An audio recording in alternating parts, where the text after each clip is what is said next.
Bismillahirrahmanirrahim. Assalamualaikum warahmatullahi wabarakatuh. Alhamdulillah anak-anakku sekalian, semoga kita semua dalam keadaan sehat walafiat.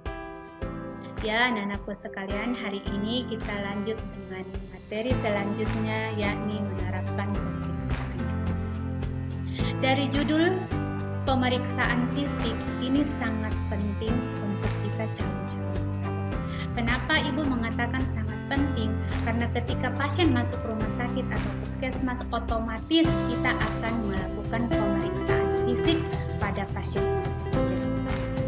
Nah, kompetensi yang akan dicapai, yang pertama menerapkan pemeriksaan fisik, dan 4.7 adalah melaksanakan pemeriksaan fisik. Jadi dari ini, setelah kita mempelajari materi tentang pemeriksaan fisik, otomatis kita akan melaksanakan pemeriksaan fisiknya.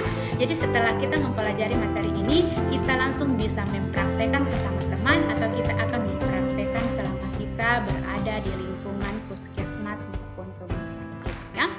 Kita masuk kepada materi inti, pengertian pemeriksaan fisik.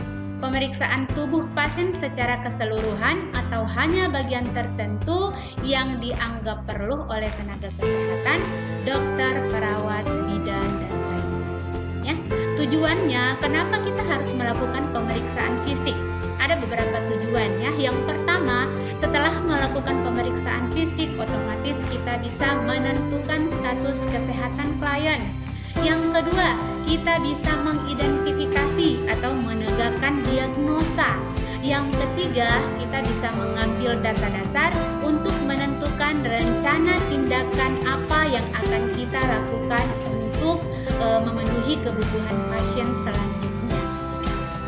Metode pemeriksaan fisik ada 4. Yang pertama, inspeksi. Inspeksi ini pemeriksaan dengan cara melihat. Jadi ketika pasien masuk rumah sakit atau masuk di puskesmas, kita sudah bisa melihat ya keadaan pasien seperti apa. Yang kedua, kita melakukan pemeriksaan dengan cara palpasi. Dengan cara palpasi ini kita bisa meraba. Contoh, kita bisa meraba nadi pasien ya. Dan yang ketiga adalah cara perkusi. Pemeriksaan dengan cara perkusi adalah mengetuk.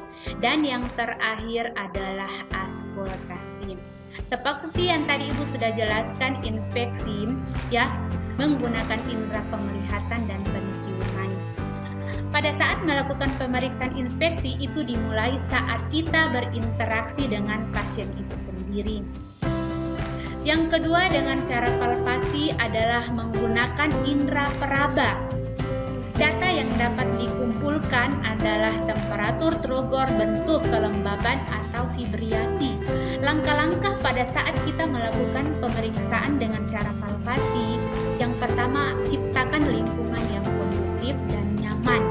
Yang kedua, tangan perawat harus kering dan hangat, kuku jari-jari dipotong pendek, dan yang terakhir adalah bagian nyeri dipalpasi paling akhir. Dan satu lagi, kita harus menjaga privasi pasien. Selanjutnya, melakukan pemeriksaan dengan cara perkusi. Pemeriksaan dengan jalan mengetuk untuk membandingkan kiri dan kanan pada setiap daerah permukaan tubuh dengan tujuan untuk menghasilkan suara. Ya, suara-suara yang dihasilkan nanti kita akan mendengar suara yang normal dengan suara yang abnormal. Dan yang terakhir adalah cara pemeriksaan dengan auskultasi. Pemeriksaan dengan cara mendengar bunyi organ tubuh dengan menggunakan stetoskop, seperti kita mendengar suara jantung atau suara bising khusus.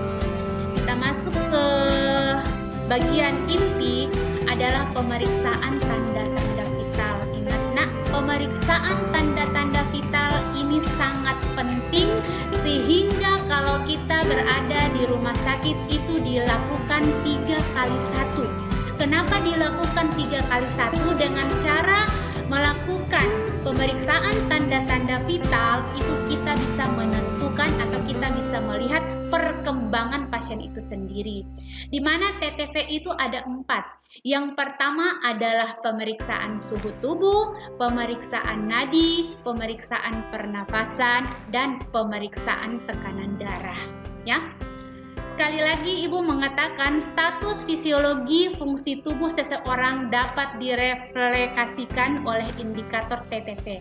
Perubahan TTV mengidentifikasikan perubahan kesehatan pada pasien itu sendiri, ya.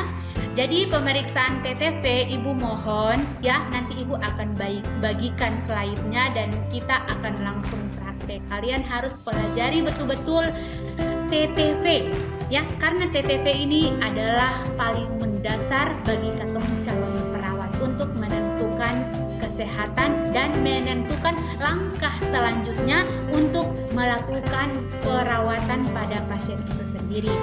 Insya Allah di pertemuan luring kita akan langsung mempraktekkan atau kita akan melakukan pemeriksaan fisik itu sendiri ya. Kurang dan lebihnya Ibu sampaikan mohon maaf. Wabillahi taufiq wal hidayah. Wassalamualaikum warahmatullahi wabarakatuh.